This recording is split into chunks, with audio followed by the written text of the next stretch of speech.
میں اسے چودھری کیوں مانوں، میں اسے ملک کیوں مانوں، میں اسے ارائی کیوں مانوں؟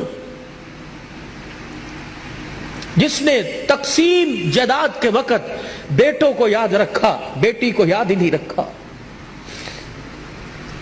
تو لاکھ قبر پہ گلاب کے پھول ڈال، تو لاکھ روزانہ ہر سال 10 محرم کو قبر کی لپائی کر، لیکن اللہ کی قسم بیٹی کو حصہ نہیں دیا۔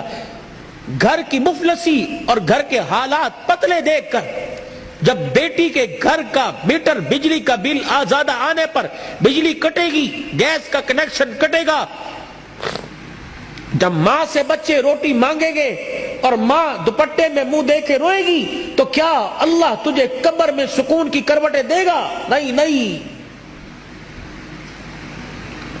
بیٹیوں کو حصہ دو۔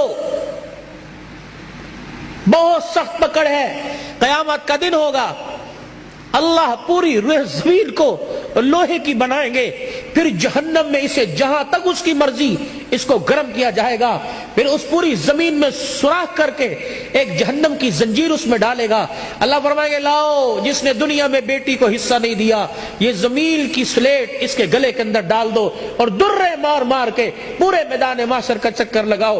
لوگ پوچھے یہ کون ہے؟ کہ یہ وہ ظالم ہے جس نے تقسیم وراثت جائیداد کے وقت اپنی بیٹیوں کو یاد نہیں رکھا تھا۔ اچھا مجھے ایمانداری سے بتلاؤ، بیٹیوں کو حصہ نہ دینے پر تمہاری کون سی صحت میں اضافہ ہوتا ہے؟ بیٹے کون سا تمہیں سونے کے چمچے سے منہ میں تمہارے خوراک ڈالتے ہیں؟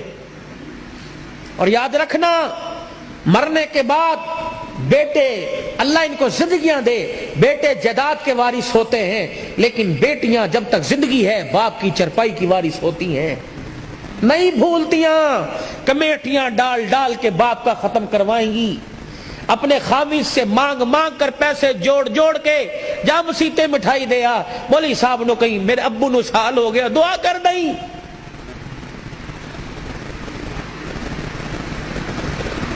یہ دین ہے، میں اسے کہاں ڈھونڈوں؟